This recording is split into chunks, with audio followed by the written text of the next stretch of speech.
There are people who have learned, usually through some long accumulation of small humiliations handed to others, that the way a person carries themselves in public is a kind of autobiography. Ross Carter had learned this the way most people learn the things that matter. Not from books, not from boardrooms, but from watching. He had spent 31 years watching, and he had become very good at it. He was 52 years old. He wore the same kind of clothes he had worn since he was 34. Dark jeans, a gray Henley, a jacket that fit well but did not announce itself. His boots were clean but not new. He carried a canvas bag that his daughter had given him 3 Christmases ago, and inside it were 2 folders, a paperback he had been reading for 6 weeks, and a bottle of water from the gas station off Highway 1, near the ferry terminal in Savassan. He was on his way to Toronto. He did not fly often. The company owned a small citation that the executive team used for trips between Vancouver and Ottawa, but Ross preferred the commercial route when the schedule allowed it, cheaper to operate, better optics with the board, and quieter. He had booked his seat 4 days earlier. Row 2, Seat B, Air Canada, direct to Pearson. He arrived at the gate early, the way he always did, and sat near the window with his paperback open in his lap. He read 4 pages, then he put the book away and watched the gate fill up. Renata Holloway arrived 18 minutes before boarding. She walked through the gate area the way certain people walk through spaces they have decided belong to them. Not quickly, not slowly, but with a particular quality of attention directed entirely inward. She was 41, with dark hair pulled back in a way that was deliberately effortless, wearing a blazer the color of charcoal that Ross recognized as expensive without being able to name the brand. She had a carry-on with a quiet logo near the handle. She had a coffee from the airport lounge. She was on her phone. She did not look at the seats. She looked at the gate agent's desk, confirmed something with a glance at the departures board, and then moved to the priority lane and waited, her coffee held at a slight angle, still talking. Ross watched her the way he watched most things, without particular interest, filing away what was there. She was VP of something, or director of something. The blazer, the luggage, the body language of someone who had been told, repeatedly and recently, that their time was worth more than most. She had the particular fluency of a person who had earned a position and was still, years later, actively occupying it. That was not a criticism. Ross had known hundreds of people like her. Some of them were exceptional at their jobs. Some of them were not. The blazer didn't tell you which. Boarding began. Ross put his paperback in the outside pocket of his canvas bag and joined the priority queue near the back. He was not in a hurry. He boarded after the families with small children, after the elderly man with the cane, after a young woman who smiled apologetically at the gate agent for taking too long with her boarding pass. He found his row, 2B.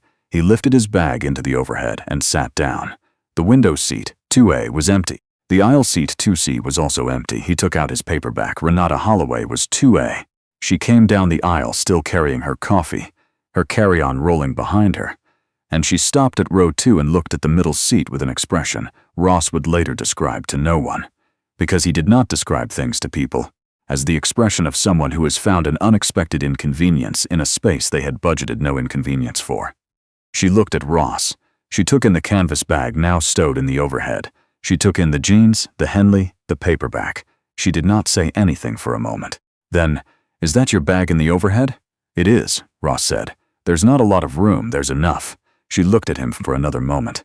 Then she put her own carry-on in the overhead, moved to the window seat, and sat. She crossed her legs in the limited space, set her coffee in the seat pocket in front of her, and took out her phone. She shifted once, almost immediately. The middle seat was narrow by design, and Ross was not a small man, though he was not large either. Her elbow found the armrest. He let her have it and turned a page. They were in the air over the Rockies before she spoke again. "You really should have put your bag under the seat." Ross looked up from his book. She was looking at the tray table. "It fits fine," he said. "It takes up space that other passengers need. Other passengers can speak to the crew if they need assistance." She looked at him then, direct. She had the kind of eyes that had been used to ending conversations. "You know," she said, "it's a small courtesy to think about the people around you." Ross held her gaze for a moment. "You're right," he said. "It is." He turned back to his book. She waited for something more. When it didn't come, she made a small sound that was not quite a scoff and turned to the window. 40 minutes later, she reclined her seat. The woman behind her, a woman in her 60s with short gray hair and reading glasses on a beaded chain, Audrey Sinclair, though Ross did not know her name yet, made a small involuntary noise. Her tray table had been down with a cup of tea on it. The recline was sharp. Renata did not look back. Ross was watching from the corner of his eye only because the sound had registered. Audrey Sinclair steadied her tea with both hands. She said nothing. She set her glasses on the tray, picked up her cup, and looked at the back of Renata's headrest with an expression that had passed through startlement and arrived at something older and quieter. Ross watched Renata's profile. She was scrolling through something on her phone, the brightness turned up. He looked back at his book. The flight attendant came through with the drink cart. Her name tag said Rebecca. She was working efficiently and without performance, the way good flight attendants always do, moving between rows with a practiced economy of motion. When she reached row 2, Renata did not look up from her phone. Sparkling water, Renata said. Rebecca reached for a can. Of course. Anything else for you? Just the water. Rebecca handed it across Ross, who moved to allow it. Then Rebecca looked at him. And for you, sir. Coffee, please. Thank you. He said it the way he said most things, without decoration, but with the pause that made the thank you a thing actually meant rather than a social reflex. Rebecca poured. Renata was still scrolling. You're welcome, Rebecca said and moved on. Somewhere over northern Ontario, Renata opened her laptop. The screen was large and bright. She pulled up a presentation, slides with the kind of design language that meant consulting firm or internal strategy deck, and began clicking through with her mouse pad. The click of each slide was small and repetitive. She leaned forward, studied something, made a note on a yellow legal pad she had produced from somewhere. Ross had finished his second chapter. He put the book down and closed his eyes. He was not sleeping. He was thinking about the meeting in Toronto. He had been thinking about it in the background since he left his house in West Vancouver at 4:30 that morning. The agenda was simple enough. The meeting itself would not be. 14 months earlier, he had acquired a controlling interest in a logistics and supply chain company called Meridian North. It was a mid-sized firm with solid infrastructure, a capable operations team, and a C-suite that had spent the last 4 years building the kind of internal culture that looks fine in a quarterly report until it doesn't. Ross had been patient. He had read everything. He had taken 17 separate meetings with people at various levels of the organization before he had signed anything. He had asked a lot of questions and offered very few opinions. He did that with everything. Meridian North was headquartered in Toronto. The board meeting was at 9 the following morning. The agenda had been sent on a Tuesday 3 weeks in advance, and Ross had read it twice and said nothing. He would say what he had to say in the room. He opened his eyes and looked at the ceiling of the aircraft for a moment. Then he looked at Renata's presentation on her open laptop screen. He did not mean to read it. The slide was large, the font was readable from the adjacent seat. The title at the top said, Meridian North, Q3 Position and Forward Strategy, Board Presentation. Ross was still for 3 full seconds. Then he reached into his bag, took out one of the 2 folders, opened it, and began to read the first page again with the focused attention of a man confirming something he already knows. He said nothing. They landed at Pearson at 3:48. The aircraft rolled to the gate. The seatbelt sign went off and the overhead bins opened in a sequence of small percussion. Renata was on her feet before the plane had fully stopped. She had her laptop back in her carry-on, her coat over her arm. She pulled her bag from the overhead without looking at Ross. He remained seated. He let 3 rows deplane before he stood. He reached for his canvas bag. He nodded at Rebecca on his way out. Safe trip home, she said. Thank you, you too. The jetway was long. The terminal was busy with the particular energy of a late afternoon in a major hub, roller bags and gate announcements, and a child running ahead of its parents toward the escalator. Ross walked at his own pace, which was unhurried and direct. Behind him, somewhere in the stream of deplaning passengers, Renata Holloway was already on her phone. He hailed a taxi out to Terminal 1. He checked into his hotel, ordered room service, ate at the desk while reviewing his folder, and was in bed by 9:30. The boardroom at Meridian North occupied the northeast corner of the 14th floor of a glass building on Bay Street. It had a long table of pale ash wood, chairs in dark leather, and a view of the financial district that was better on clear days than it was on the gray Thursday in early November when Ross arrived. He arrived at 8:40. The room was already partially occupied. A woman from legal was reviewing something on her tablet at the far end. The CFO, a man named Stuart Chambers, who Ross had spoken to twice by phone and once in person, nodded when Ross came in and went back to his documents. An executive assistant moved quietly along the credenza, setting out water glasses. Ross took a seat along the side of the table rather than at the head. He set his folder in front of him. He accepted a coffee. He looked at the view. By 8:57, most of the chairs were filled. The Meridian North team had arranged itself with an institutional neatness. Operations on one side, strategy and finance on the other, the CEO at the head of the table nearest the presentation screen. The board members and their representatives occupied the remaining chairs. Ross had met most of them before, in some configuration, over the past 14 months. At 9:02, the door opened. Renata Holloway walked into the boardroom, laptop under her arm, legal pad in hand, moving with the same quality of focused forward motion Ross had observed at the airport gate. She pulled out a chair on the strategy side of the table, 3 seats from the CEO. She looked at the room, taking attendance the way experienced people in these settings always do. A quick circuit of faces, attaching names, calibrating the temperature. Her eyes reached Ross. He was watching the view. Then he turned, not because he had heard her, but because the draft from the opening door had shifted the room in some minor way, and he looked toward it naturally. Their eyes met. She went very still. He nodded, once with the pleasant neutrality of a man recognizing someone he has met before, and looked back at his folder. The meeting was called to order at 9:07 by the chair of the board, a retired banker named Calvin Ossie, whom Ross had known for 11 years. Calvin ran meetings the way he ran everything, at a measured pace without visible effort, in a direction he had already decided on. The first 40 minutes were routine: Q3 results, supply chain metrics, a regional expansion update. Ross listened. He made one note in the margin of the 3rd page of his folder. At 9:50, the chair invited the VP of Strategy to present the forward positioning report. Renata Holloway stood. She was composed. Whatever had crossed her face at the moment of recognition had been filed away with a speed that Ross recognized as professional grade. She connected her laptop to the presentation screen. She clicked to her first slide.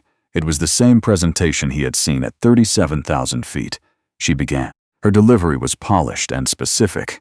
She had command of the numbers, ease with the language, the particular confidence of someone who had presented to rooms like this before and not been embarrassed. The strategy itself was sound in most of its components. She had diagnosed the operational inefficiency in the Western supply chain correctly. Her proposal for the Alberta distribution hub was defensible, maybe more than defensible. Ross listened without expression. There was a section, about 14 minutes in, that concerned workforce structure at the senior level. It recommended a consolidation of 2 regional director roles and a reallocation of the associated budget toward a new chief commercial officer position. The rationale was efficiency. The slide was clean. Ross turned to the 2nd page of his folder and read a passage he had already read several times. It was a note from the head of Western operations sent to Ross directly, not through any official channel. It was 4 paragraphs. It described the impact on the Alberta team specifically. It used words like morale and institutional knowledge, and the kind of plain-spoken precision that tends to appear in notes written by people who are not trying to impress anyone. He put the folder down. When the presentation ended, Calvin opened the floor. 2 board members asked questions. Stuart Chambers clarified a number on the Q3 slide. Someone from legal raised a point about the CCO hire timeline. Then Calvin looked at Ross. "Ross, anything from your end?" Ross set his coffee cup down on the coaster. He did not stand. "A few things," he said. The room adjusted, not dramatically, but the particular silence that settles over a boardroom when someone with decisive weight begins to speak settled, and people straightened slightly without being aware of it. "The distribution hub recommendation," he said. "I'd like to table that for 1 quarter. Not because the analysis is wrong. The analysis is solid. But I've had separate conversations with the team running Western operations, and I want those perspectives incorporated before we commit capital. That's a process preference, not a strategic objection." Renata was watching him from the far side of the table. On the workforce consolidation, he paused not for effect but because he was selecting the precise words. "I'm not in favor of proceeding as outlined. The regional director structure in Alberta has been the backbone of our reliability metrics in that corridor for 6 years. I've seen the data. I've also spoken to the people. Efficiency models built entirely on headcount reduction tend to look better at the slide stage than they do 18 months later, when the institutional knowledge has walked out the door and the replacement cost is 3 times the savings." No one said anything. "I'd like the strategy team to go back," Ross continued. "Revisit the CCO proposal with the regional structure intact and bring a revised version to the February meeting, with full input from the field teams this time." He picked up his coffee. Calvin nodded once. "We'll reflect that in the minutes. Any other business?" There was other business, small and procedural. Ross participated in it without particular emphasis. The meeting ended at 11:20. People dispersed the way they do after these things, in clusters and corridors, on phones, toward the elevator. Ross replaced his folder in his canvas bag and stood. He was almost at the door when Renata Holloway said, "Mr. Carter." She was standing near the credenza. Her laptop was closed. Her legal pad was in her hand. Her expression was not the expression he had seen at the gate or at 30,000 feet. It was calibrated differently, careful, and underneath the carefulness, something else, something that had been sitting with her for 2 hours and 12 minutes. "I didn't know," she said. It was not an excuse. It was a statement of fact delivered plainly. "I know," Ross said. "I was." She stopped. "I was rude. On the flight, you were." She looked at him steadily. "I'd like to apologize." Ross regarded her for a moment. He thought about the woman with the gray hair and the reading glasses, whose tea had gone cold from the jolt of the recline. He thought about Rebecca, who had been thanked by one passenger in row 2 and not the other. He thought about the quiet arithmetic of that. "I accept it," he said. She nodded once. The briefest possible gesture of something that might have been relief. "The CCO proposal," she said. "I built it from the data we had access to." "I know that too. The field team data wasn't in the brief." "It should have been," Ross said. "Not unkindly. That's a process problem. We'll fix the process." She was quiet for a moment. "The Alberta hub analysis. Was there something specific?" "Come to Vancouver," he said. "I have a session with the Western operations team in 3 weeks. Sit in. Hear what they're seeing from the ground up. Then we'll talk about the hub." She looked at him with the expression of someone receiving information that does not match a model she has been running. "You'd want me there." "The strategy is your work," Ross said. "The field context will make it better." "Yes. I'd want you there." He picked up his bag. "Travel safe," he said. He left. Outside on Bay Street, the November air had the particular quality it gets in Toronto in early autumn before winter fully arrives, dry and bright and slightly raw at the edges. Ross walked north for 2 blocks before he found a good pace. His phone had 4 messages. One was from his daughter, Iris. The family name was Carter, but she had taken her mother's last name after the divorce, and he had never made anything of it, which was one of the things she had once told him she loved about him. The message said, "How did it go?" He typed, back, "Fine, going well, home Saturday." One message was from his assistant with a note about a call he had pushed to Friday. One was from Calvin Osey. "Good room today. Coffee before you fly out," he wrote back. "Breakfast tomorrow. 7:30? The 4th message was from the head of Western operations, a man named Patrick Aldridge, who had sent a note 3 hours before the meeting began. It said, "Let me know how it goes. We're all watching." Ross put the phone in his jacket pocket. He was 2 blocks from the hotel. The street was busy with the ordinary middle of a Thursday, deliveries and lunch rush, and a courier weaving through traffic on a narrow bike. A woman was arguing cheerfully with someone on her phone outside a cafe. An old man was feeding pigeons from a paper bag near the corner of King. Ross watched the old man for a moment. He turned right and kept walking. 3 weeks later, Renata Holloway flew into Vancouver on a Tuesday morning. She had arranged her own travel. She had booked a hotel in Gastown. She had sent Ross's assistant a brief professional note asking for the session agenda, and the assistant had forwarded her the materials and added her to the meeting calendar. She arrived at the operations session at 9 a.m. in a different blazer, the same quality, but less armored somehow. She sat where she was directed, at the long table in a low building in Burnaby that smelled of floor wax and the particular industrial coffee of working buildings. Patrick Aldridge was there. So was the regional director from Calgary, a woman named Sandra Osei, who had been with the company for 11 years and had opinions about the distribution hub that she expressed without hesitation and with considerable precision.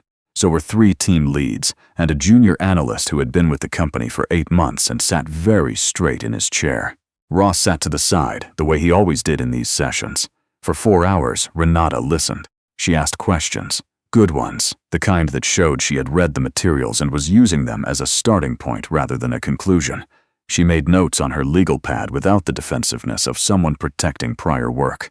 Twice, she said, "I didn't have this when I was building the model." Once, she said, "That changes the hub projection significantly." At the end of the session, Patrick Aldridge walked her to the parking lot.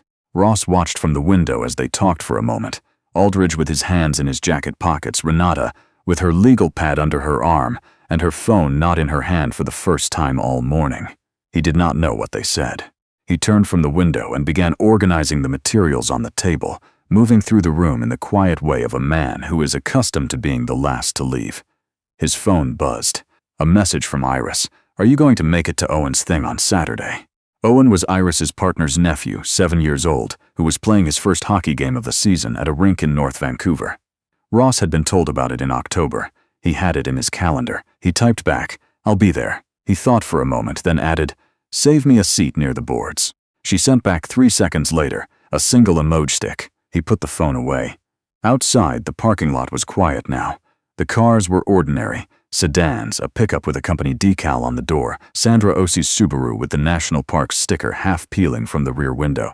The afternoon was gray and flat and Vancouver-specific in the way of November, the mountains invisible behind the cloud cover, the air cold enough to see your breath. Ross zipped his jacket. He had a 4:30 call and a report to review before morning, and a drive back across the bridge that would take 40 minutes if the traffic cooperated, which it would not. He picked up his canvas bag, the same one, the gift from Iris, with the small fraying at the bottom left corner he had never gotten around to fixing, and walked out into the ordinary afternoon, thinking about nothing in particular and paying close attention to everything.